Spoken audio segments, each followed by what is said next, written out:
Oh, don't run now. Random.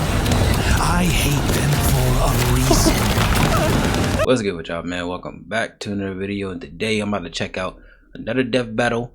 This time I'm about to check out Shigaraki versus Mahito, My Hero Academia versus Jujutsu Kaisen. Now this is a matchup, both known for their touching abilities. What? Bro, what are you talking about, man? Like if you get touched by them, you get, disintegrated. You what? But you know what? I'm not even gonna talk that long. Before I do start the video, please y'all go ahead, hit that like, comment, share, and subscribe. If you're new to the channel, go ahead, hit that subscribe button, and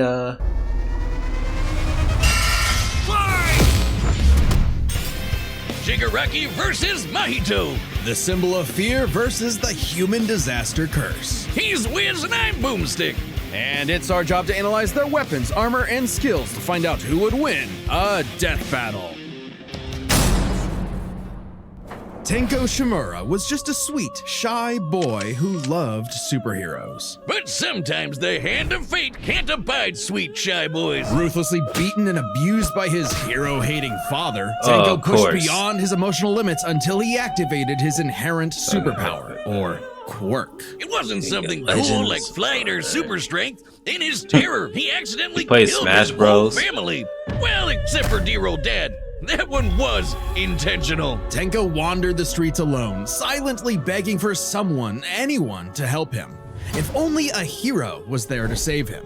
But instead, the only open hand he found belonged to the devil. All for of the course. greatest supervillain in history. He took Tenko under his wing, feeding a hatred of everyone and everything, and grooming him to one day lead his league of villains in destroying hero society. With that came a new name, Tomura Shigaraki, and an absolutely nightmarish quirk, Decay. Yep. It does what it says on the tin. Anything Shiggy touches with all 5 fingers turns to dust. The perfect power. Wait, 5 fingers? Oh, okay, that makes sense. I thought for a minute, like, if he touched you with one touch and he just immediately make you disintegrate. But 5 fingers? Okay, that kind of makes sense. I just lost track about that. Or for someone who just wants to destroy. Pretty menacing, if not for that dorky ass costume. I get it, hands are his thing, but come on, they just look so dumb and fake. Oh, those aren't prosthetics. Those are real hands from his family that he killed, attached to his face, and explicitly commanded to be left there by his mentor so that he would never. Okay. While his use of Decay started off relatively weak, it rapidly increased in power and range as Shigaraki came into his own. Decay isn't even limited to whatever he's touching. Anything that touches something he's decaying also decays. Spreading like an all-consuming miasma that can wipe out anything from an enormous tower to an entire city. If Decay reaches you, your only hope is to isolate the body part that is disintegrating before it gets to something vital. After years of training with the greatest supervillain of all time, Shigaraki was finally put in charge of his own team with one mission.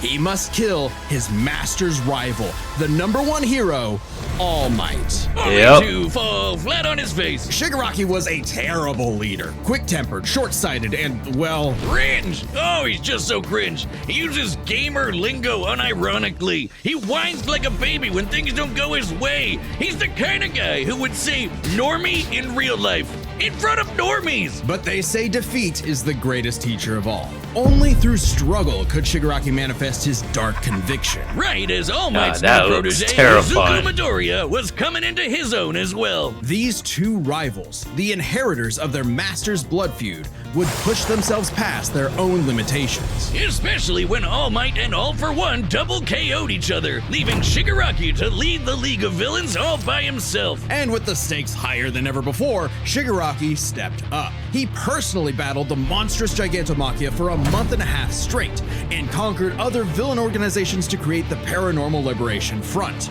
Thousands of new soldiers for his personal army. All to impress All For One's personal quack, Dr. Ujiko, who spent months upgrading Shigaraki's body to make it more like his sensei's. It might have been constant agony, but Shiggy went from Chud to Chad. Ujiko's experimentation vastly increased Shigaraki's strength, speed, and durability, enough to match and surpass even All Might's absurd power. Sharing All Might's power between them, Deku and Bakugo were able to punch an island-sized hole in a cloud that reached 24 miles into the sky. We've calculated that before to be nearly 80 million megatons of TNT, almost as much as the meteor that wiped out the dinosaurs. And Shigaraki can now move fast enough that his body produces hypersonic shockwaves and can even catch laser beams. And he's tough enough to survive Star and Stripes intercontinental ballistic cruise Oh man, I feel bad for her, bro. the penis. Move over, gigantic Omega Storm. Anyway, it also made a blast so big it showed up against the curvature of the Earth. Though he might seem invincible, when Shigaraki's body is pushed hard enough,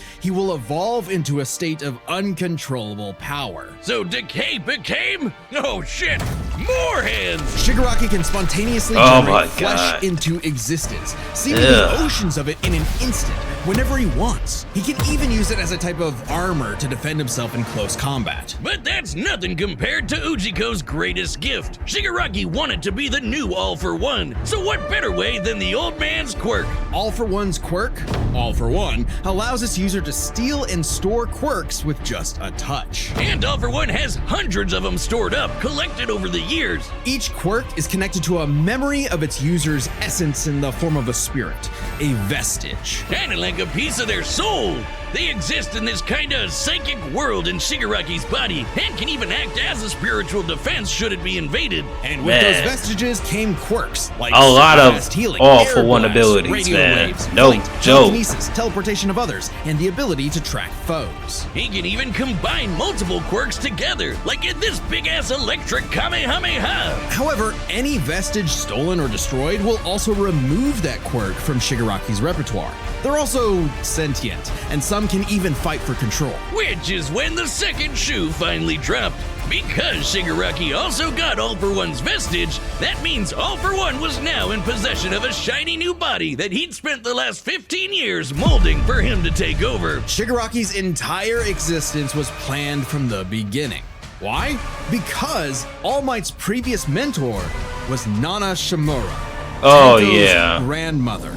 Oh, that to mess with All Might. That is some next level hating right there. He Oh, yeah. manipulated Shigaraki's entire life, all for one purpose: to create a soul so corrupted it would grind away at All Might's perfect world, allowing All for One to take full control. But All-for-One's possession wasn't complete, and Shiggy managed to fight his way back to the top, literally decaying his way through vestiges in the process, all to fight his rival Deku one last time. Despite Izuku's best efforts to save him, Shigaraki was too far gone. His spirit decayed by years of venomous hatred. And the new symbol of hope defeated the new symbol of fear, burying All-for-One's grudge for good. All that Shigaraki asked was to be remembered as the heartless destroyer he was raised to be, and not the broken, angry, crying little boy he really was deep inside. For just that one moment, though, Shiggy got in Deku the only thing he'd been denied his whole life, the one thing his lifelong nihilistic tantrum was really all about. He got a hero who tried to save him. Ever since Cain slew his brother Abel and wetted his fields with his blood, man's greatest fear has been his fellow man. But what if this fear took on a life of its own? What if all that negative emotion humans felt for one another spilled from their bodies and congealed, forming, over time, a living being fueled by malice, which believes in nothing but the law of the jungle? Well, then you'd have the special grade curse with a patch face, Mahito. Oh, I've had people tell me I've become a human disaster curse when I've had too many mojitos. Mahito is one of the Oh my deadliest God, beings to ever bro. afflict mankind. He's It's no mere crazy mortal, how he's but few a months cursed old. Spirit.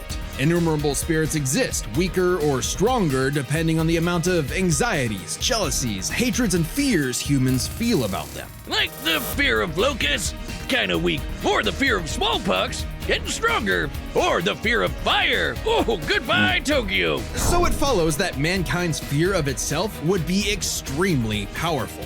Those negative emotions manifest as Mahito, a being composed of cursed energy. It's basically like evil ki. Cursed energy can be used to make spirits way stronger, faster, and tougher than any normal human. And it's invisible, making curses like Mahito impossible for the untrained eye to see. Only a life or death situation can galvanize a normal person to see a cursed spirit. That also makes cursed spirits virtually immune to physical damage. They may be physically present in space, but can only be harmed by attacks that embody spirit matter like cursed energy. Which makes curses insanely hard to get rid of, like ghosts, cockroaches, or my ex. That's why you need a jujutsu sorcerer to come in and kaizen the shit out of them. They call it exorcism, but I like the way I said it better. Curses and sorcerers have battled each other for millennia, waging an endless war over the fate of humanity.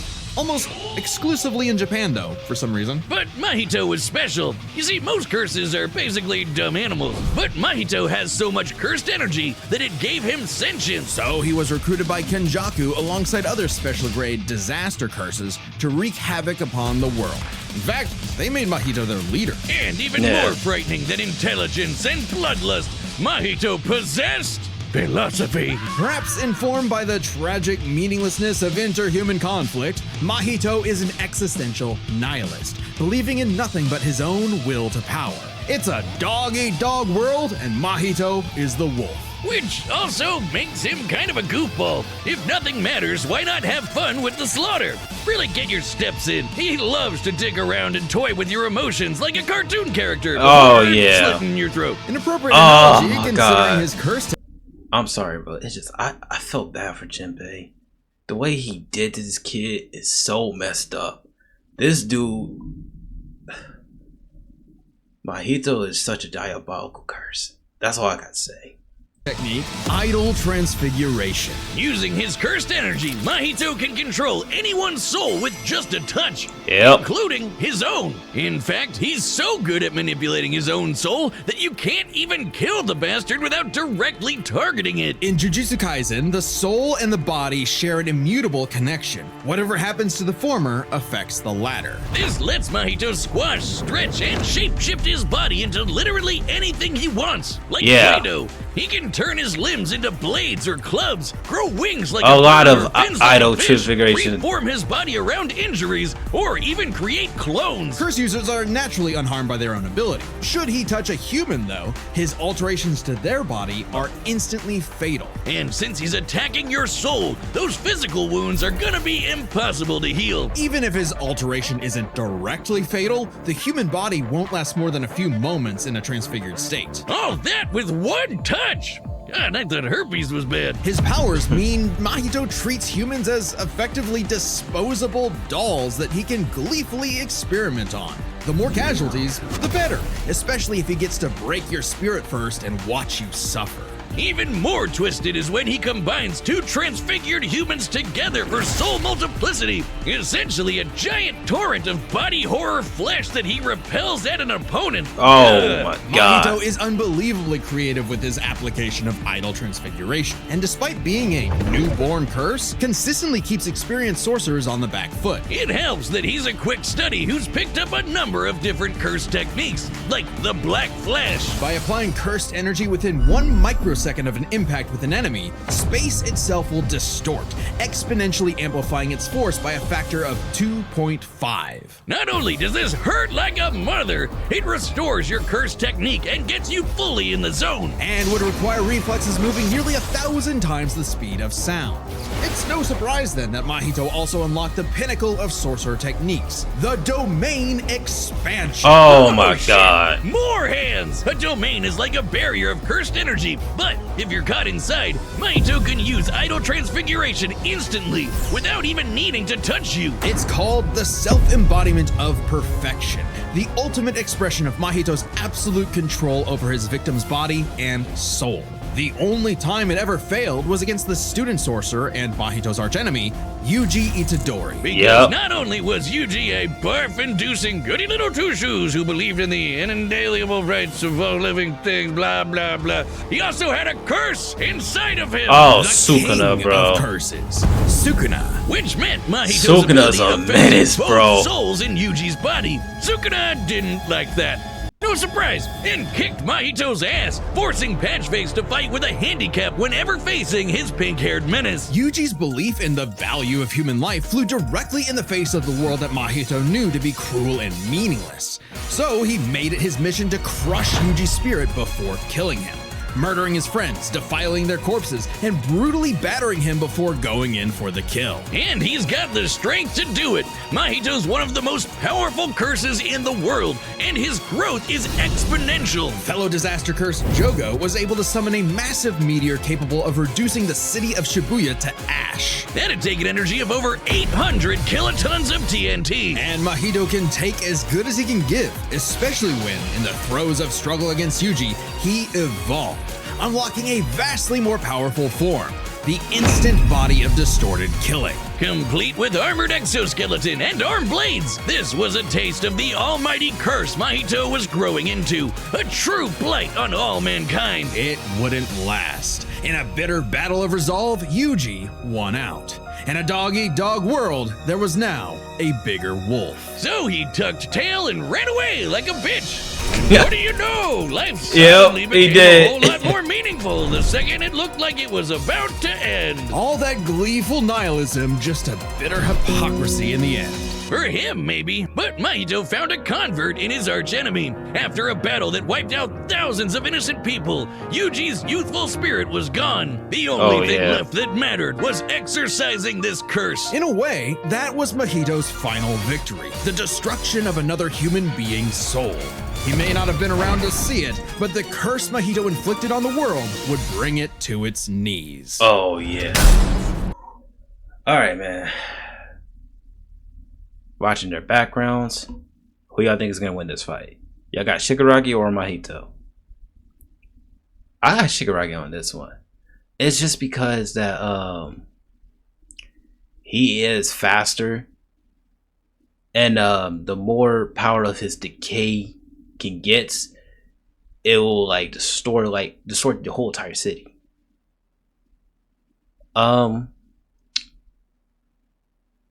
I mean, of course, they're both known for their survivability, so Mahito will definitely, like, he's not really that much of a combat.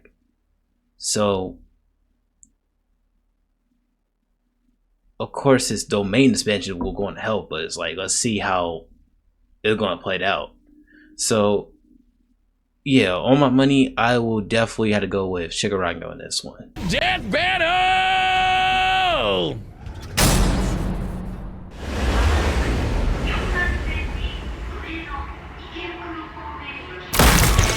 Oh shit! Oh my god!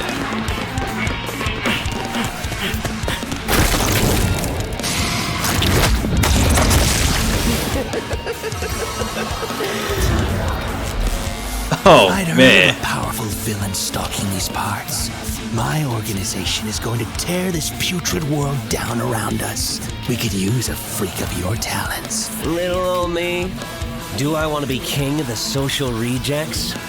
How about I bring them your head instead? Fine by me. Let's call this your audition. Sick 'em.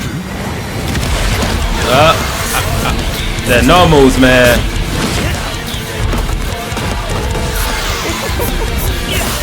Oh man.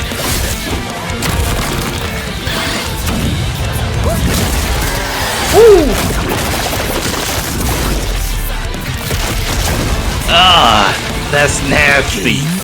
Over. That is so nasty.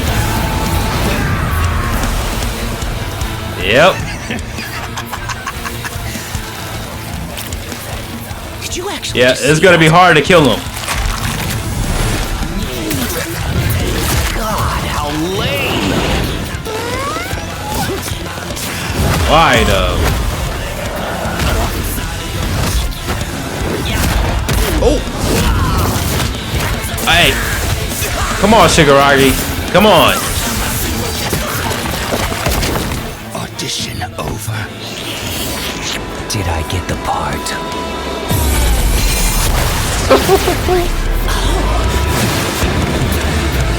Decay.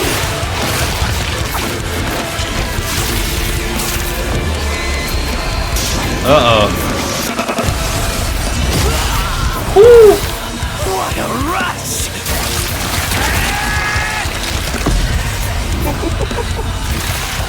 Yep. Here we go.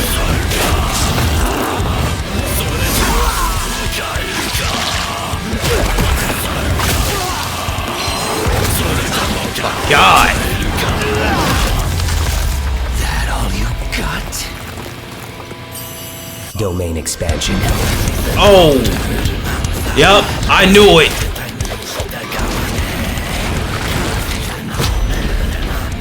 I can read your soul. You're just a scared little boy whose daddy is mean and wants to make it everyone else's problem. Grow up. Not nobody, man.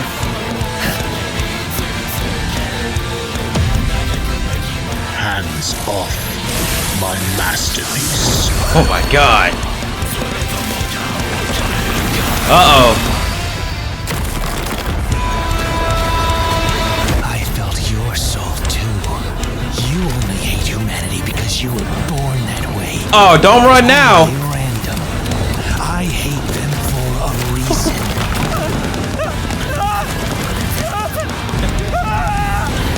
You grow up.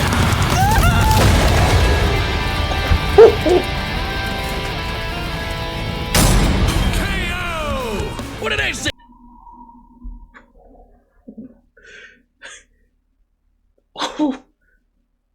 Oh my God, that's a brutal way. That's a brutal way to end him like that.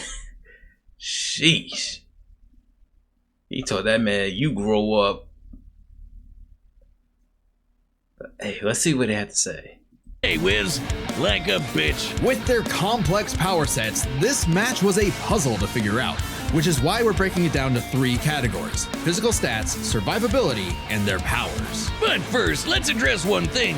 Could Shigaraki even see Mahito? He's an invisible curse after all. Cursed energy and quirks are notably different, and Shigaraki wouldn't be able to see curses normally.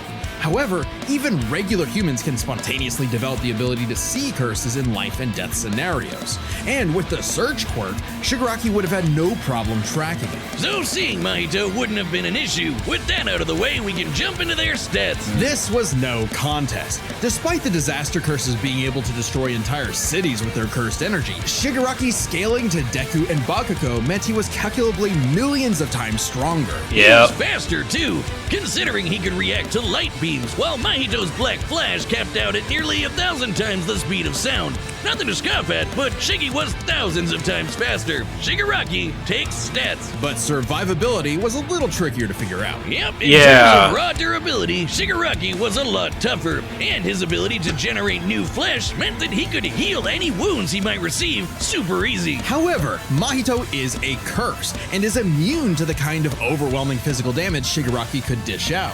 Not only that, Mahito's regenerative ability via idle transfiguration meant that he'd come back from anything short of spiritual damage. Considering Mahito's unique Yeah, curse body, he should actually get the edge in survivability. Yeah, get that to That's Mahito. a crucial question. Could Shigaraki even kill a curse like Mahito in the first place? Or would Mahito's unkillability give him the time he needed to eventually put Shiggy down with idle transfiguration? It all comes down to their powers.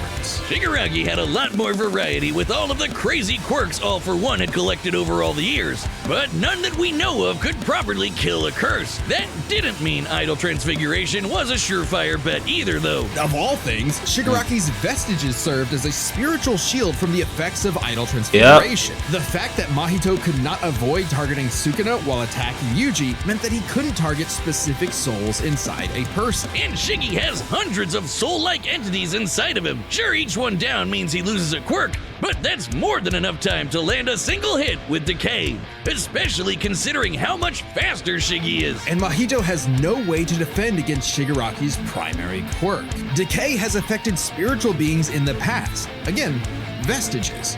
In fact, he was able to damage Deku's vestige and have that damage transferred to the Deku in the real world. Mahito may be made of spirit energy, but he still has a physical form. In fact, sorcerers that couldn't naturally target the soul were able to fight him on even footing. No reason to think Shiggy wouldn't decay him like everyone else. Giving Shigaraki the third and final edge.